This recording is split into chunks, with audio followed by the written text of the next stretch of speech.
दोस्तों, भारत में कुछ लोग बड़ी मासूमियत से ये सवाल पूछते हैं कि जो बच्चा भारत में पैदा होता है वह कर्ज के साथ ही पैदा होता है, और ऐसा कर्ज जो उसने कभी लिया ही नहीं, तो उसमें उस बच्चे की क्या गलती है। परंतु वह लोग आधी अधूरी बात करते हैं और साथ में ये बताना भूल जाते हैं कि वह बच्चा जिस हॉस्पिटल में पैदा हुआ वह हॉस्पिटल भी तो उसने नहीं बनाई थी, और उसको उसकी माँ को जो दवाएं मिली थी वह भी तो उनको फ्री मिल रही है, और जिस सड़क से वह अपने घर पर जाएगा वह भी तो उस बच्चे ने नहीं बनाई थी।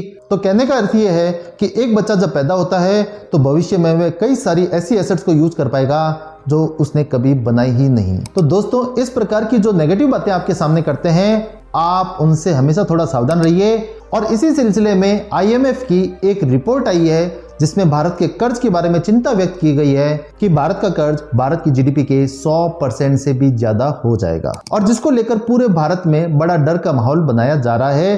तो इस वीडियो में हम इसी बात पर डिटेल एनालिसिस करेंगे, परंतु आगे बढ़ने से पहले दोस्तों चैनल को सब्सक्राइब जरूर कर लें, क्योंकि हम लोग आपके लिए बहुत रिसर्च करके अपने वीडियो बनाते हैं। दरअसल IMF ने अपनी एक रिपोर्ट में ये कहा है कि भारत का कर्ज बढ़कर 205 लाख करोड़ हो चुका है, और IMF ने यह भी कहा है अगर भारत इसी रफ्तार से कर्ज लेता रहेगा तो 2027-28 तक भारत का कर्ज भारत की GDP के 100% से भी ज्यादा हो जाएगा। तो क्या सच में ऐसा होगा? क्या सच में हमारे बच्चों का भविष्य अंधकार में है? और क्या सच में भारत की इकोनॉमी खत्म होने जा रही है? इन सब पर हम पॉइंट वाइज बात करेंगे। तो सबसे पहले समझिए कि डेट टू GDP रेशियो होता क्या है। जैसे भारत की कुल GDP अगर 100 रुपए है और भारत का कर्जा अगर 90 रुपए है, तो इसे बोला जाएगा डेट टू GDP रेशियो बराबर डेट अपॉन GDP बराबर 90%। अर्थात आपकी जितनी भी GDP है उसका 90% आप पर कुल मिलाकर कर्जा है। और सरकारें जब भी अपना बजट बनाती है तो अपनी कल्याणकारी योजनाओं के लिए अपने रेवेन्यू से ज्यादा अपना एक्सपेंस करती है। जैसे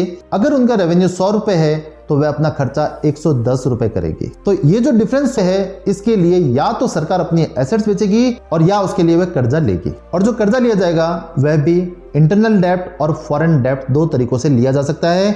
अर्थात भारत के अंदर से जो लोन लिया जाएगा उसे इंटरनल डेब्ट कहेंगे, और भारत के बाहर से जो डेब्ट लिया जाएगा उसे फॉरेन डेब्ट कहेंगे। यहाँ पर ध्यान रखने वाली बात यह है कि घरेलू लोन लेना इतना चिंताजनक नहीं होता, बल्कि फॉरेन से जो लोन लिया जाता है वह थोड़ा सा चिंता का कारण कभी हो सकता है। दोस्तों, सितंबर 2023 तक भारत का कुल लोन 205 लाख करोड़ था, जिसमें से केंद्र सरकार का लोन 161 लाख करोड़ था, और भारत की सभी राज्य सरकारों का लोन लगभग 44 लाख करोड़ था। अगर कुल लोन के परसेंटेज की बात करें तो टोटल लोन का सेंट्रल गवर्नमेंट का हिस्सा 78% है, और कुल लोन में सभी राज्यों का हिस्सा 22% है। और केंद्र सरकार ने ये जो 161 लाख करोड़ का लोन लिया है उसमें फॉरेन डेब्ट 50 लाख करोड़ है, और ये कुल लोन का लगभग 24% है, और इसमें 111 लाख करोड़ का हिस्सा इंटरनल डेब्ट का है, और वह कुल लोन का लगभग 54% है। तो सबसे पहली बात यह है कि दुनिया में सभी सरकारें कर्जा लेती है, भारत में भी राज्य सरकारें अलग से कर्ज लेती है। इस कुल कर्ज में 22% हिस्सा तो भारत की राज्य सरकारों का ही है, और जिसमें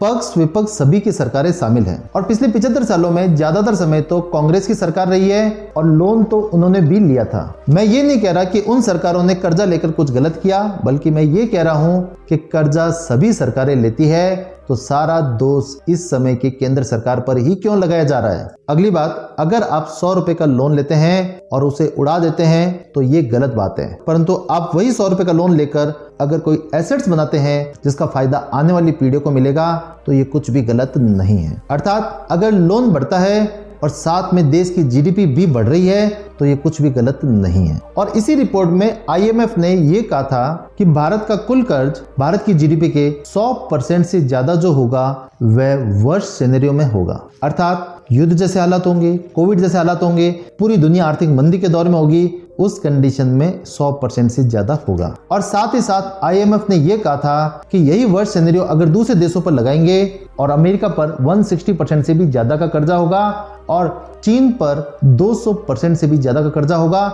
और उसी IMF ने यह कहा था अगर सिचुएशन फेवर में रही तो भारत का कर्ज जो भारत की GDP का अभी 81% है वह घटकर 70% हो जाएगा, और जिसके बारे में कोई भी बात नहीं कर रहा।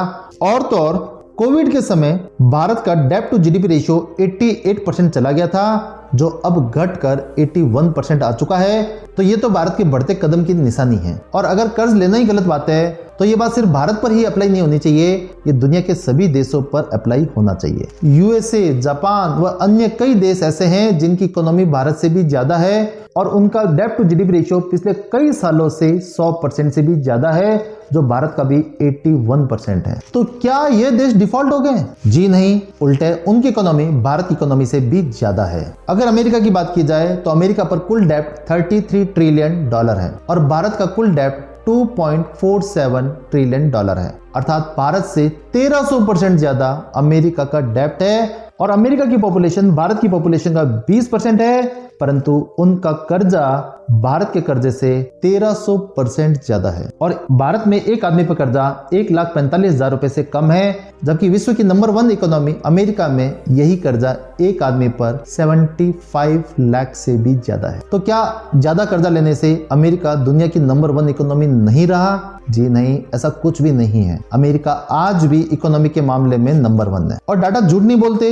डाटा अपने आप में सब कुछ बयान करते हैं। और आप इन यूरोप के विकसित राष्ट्रों के डाटा देखिए और देखिए इन सभी का डेब्ट टू जीडीपी रेशियो 100% से भी ज्यादा है। तो पहली बात, भारत का डेब्ट टू जीडीपी रेशियो 81% है और वर्ष कंडीशन में 100% होगा। और तब भी क्या सच में इतनी चिंता का विषय है जब इतने सारे देशों का ऑलरेडी डेब्ट टू जीडीपी रेशियो 100% से ज्यादा है? कहीं ऐसा तो नहीं कि सिर्फ सरकार के खिलाफ माहौल बनाया जा रहा है? और दोस्तों, जो आईएमएफ ये रिपोर्ट दे रहा है, क्या भारत ने इस आईएमएफ से कोई लोन लिया था? जी हां दोस्तों, भारत ने 7 बार आईएमएफ से लोन लिया था और 1991 में तो हालत हमारी बहुत ज्यादा खराब हो गई थी, जो हमारे पास 1 महीने का पेट्रोल इंपोर्ट करने का भी पैसा नहीं था। और यह उस समय के नरसिंह राव सरकार की बड़ी उपलब्धि थी, जो देश को इस संकट के दौर से निकाल कर लेकर आए थे।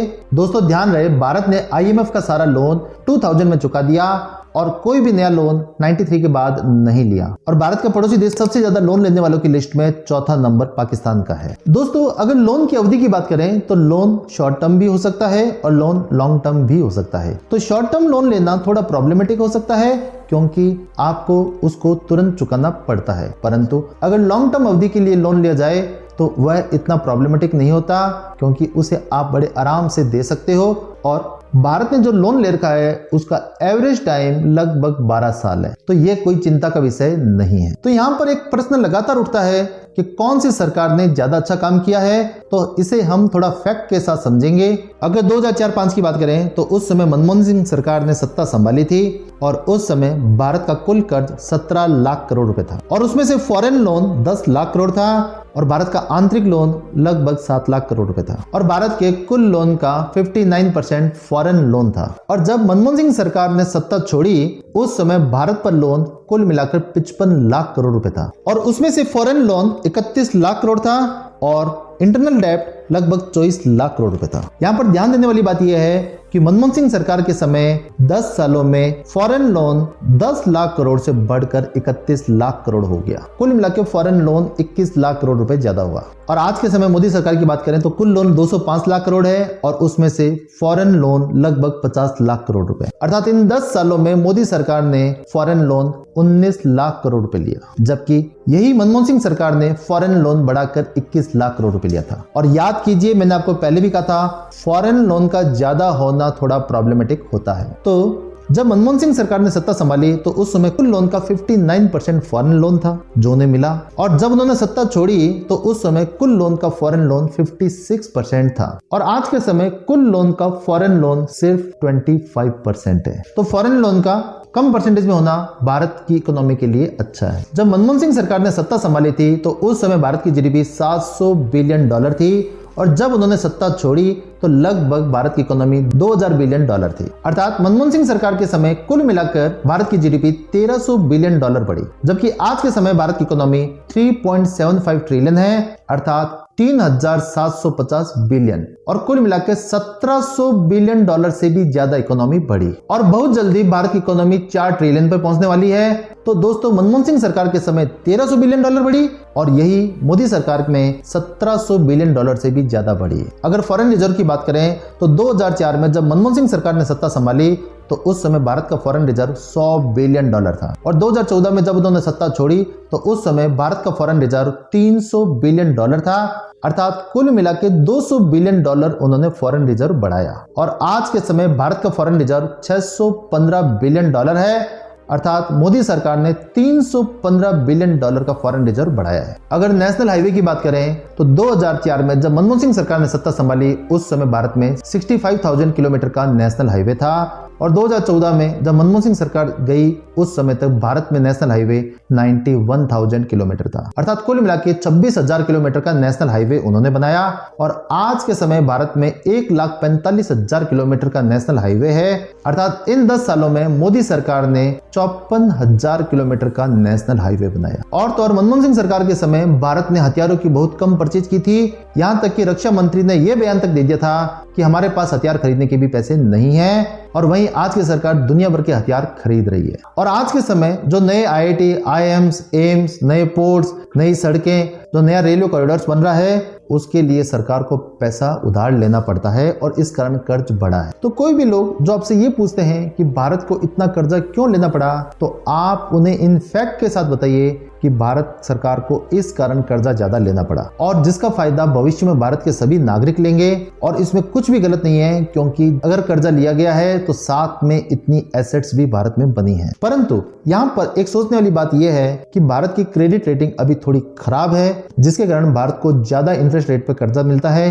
अगर भविष्य में भारत की क्रेडिट रेटिंग सुधरती है तो भारत को बहुत कम इंटरेस्ट रेट पर कर्जा मिलेगा और भारत की सरकार ज्यादा डेवलपमेंट कर पाएगी। वैसे दोस्तों आपको क्या लगता है कि क्या भारत के लिए चिंता का विषय है या नहीं? आप हमें कमेंट सेक्शन में जरूर बताएं।